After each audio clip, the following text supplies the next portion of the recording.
जीव हमारी जाति है, मानव धर्म हमारा। हिंदू मुस्लिम सिख ईसाई धर्म नहीं कोई न्यारा।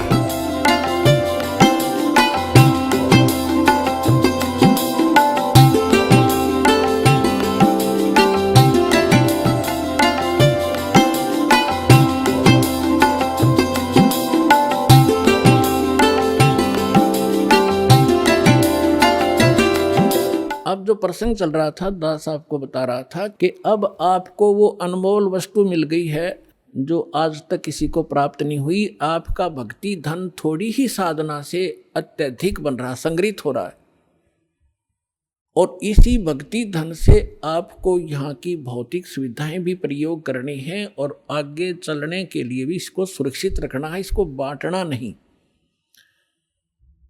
अपने आत्मा कुछ दिनों के बाद जिसने 1-2 वर्ष साधना या कर ली भगवान की सत साधना, तो आपका जो भक्तिहीन हो जाओगे, आप किसी को आशीर्वाद दे दोगे ना, वो भी फलने लग जाएगा। आपका पंचर हो जाएगा और उसमें हवा भरने लग जाएगी। आप भी डाउन हो जाओगे, यही रह जाओगे। आपकी गाड़ी खड़ी हो जाएगी और उसने उसका लाभ होना नहीं, क्योंकि दोनों को फुल एयर चाहिएगी टायर में आगे गाड़ी बढ़ाने के लिए, और वो अलग सिस्टम है जो दास आपको दे रहा है। इससे पंप सारे भरो और अपनी गाड़ी चलाओ। एक दूसरे मूर्ख होगा जो अपने टायर में दूसरे के टायर में हवा भरे, दोनों कंडम हो जाओगे। तो इस साधना से हम ऐसे बिगड़ जाते हैं।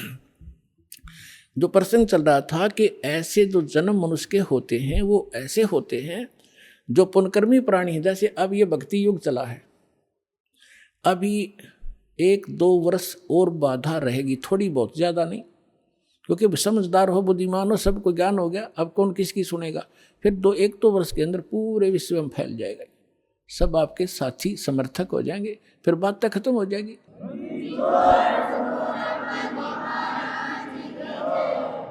फिर जो मर्यादा आप करोगे आपका सहयोग देंगे और वो भी वो मर्यादा ही पालन कर रहे होंगे, तो आपका भक्ति खंड नहीं होगा, आप भी सफल होंगे और वो भी होंगे।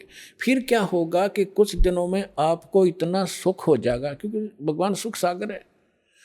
तो ये सावधानी बरतना कि इस सुख में परमात्मा से दूर ना होना, क्योंकि ये सुख मालिक से दूर करता है, और उसको होगा जिसका नाम खंडित हो जाएगा। या सांसारिक सुख, जैसे किसी व्यक्ति का नाम खंडित हो गया या किसी कारण से उसने नाम त्याग दिया, 2-3 वर्ष साधना करके वो चला गया, अब उसको फिर भी सुख हो रहे हैं और वो भक्ति भी दूसरी करने लग गया, या भी छोड़ दी है, या यही मंत्र कर रहा है, उसने आना बंद कर दिया है, तो वो कनेक्शन तो कट गया। आगे चार्जर नहीं है उसका, लेकिन पिछला चार्ज जो बैटरी है वह काम कर रही है। अब वो काफी अच्छा चार्ज हो गया तो घरे दिन भी काम कर देगी, लेकिन वो ये सोच रहा होगा कि मेरा क्या बिगड़ गया। अब फिर बिगड़ेगा, जब ऐसा बिगड़ेगा कि किसी प्रकार समझ में नहीं आएगा उसके। अब इतना ज्ञान दिया जाता है, मैं कोई बालक नहीं या वैसे थूक बिलो हूँ, कोई लालच हो मुझे। 2 रोटी भगवान ने दे रखी थी, जेई की नौकरी थी, बढ़िया काम चल रहा था, परमात्मा ने पहले भी ठीक से घर में गुजारा ऐसे जन्म दे रखा था जहाँ रोटी टाइम पर ठीक मिले थी। तो दास ने पता चला कि मेरे जैसे दुखिया सारे ही हैं जिनको भगवान की चाह हर धक्के खा रहे हैं।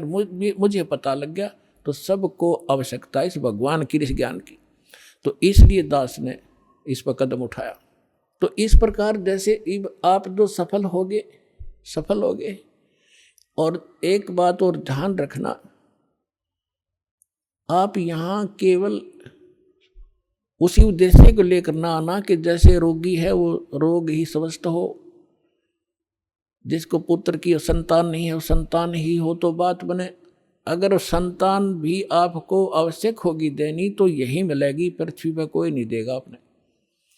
और जो आपका रोग निवारण होगा तो यही होगा, पृथ्वी पर कहीं होगा भी नहीं, और होगा ही होगा, रोग तो निवारण होगा ही होगा।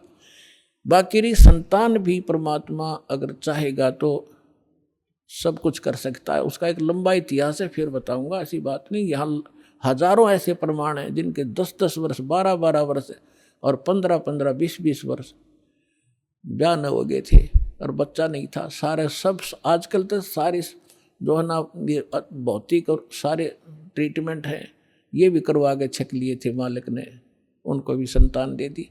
ये तो कोई बड़ी बात नहीं है, लेकिन हमारा आपका मूल उद्देश्य मोक्ष हो और आपको पार करने के लिए परमात्मा जैसे भी आपको रखे वैसे ही रहो। जैसे डॉक्टर के यहाँ मरीज होता है और उसको थोड़ा बहुत कष्ट भी बन रहा है, वो जैसे भी कोई ट्रीटमेंट करे, इंजेक्शन लगाओ जब भी थोड़ा बहुत दर्द तो होएगा। अब उस इंजेक्शन ना लागने दे, फिर वो ट्रीटमेंट क्या करेगा डॉक्टर।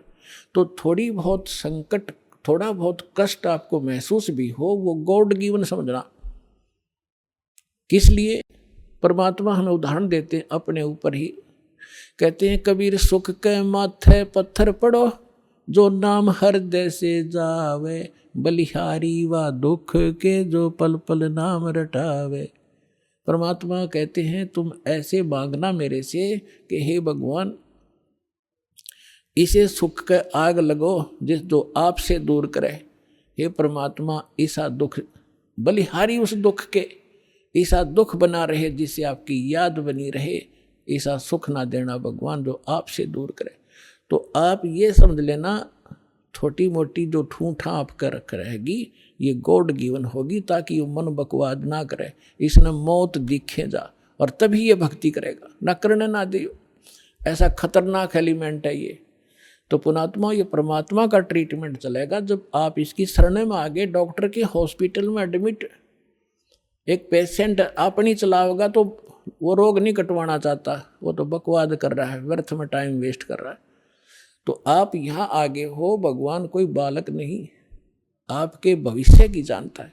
आप सुन रहे थे जगत गुरु तत्वदर्शी संत रामपाल जी महाराज जी के मंगल प्रवचन। अधिक जानकारी के लिए विजिट कीजिए हमारी वेबसाइट www.jagatgururampalji.org। संत रामपाल जी महाराज जी के शुभ आशीर्वाद से पूरे विश्व भर में 500 से भी ज्यादा नाम दीक्षा केंद्र हैं, जिन पर संत रामपाल जी महाराज जी द्वारा ऑनलाइन निशुल्क नाम दीक्षा दी जा रही है। अपने नजदीकी नाम दीक्षा केंद्र का पता करने के लिए संपर्क करें 8222880541।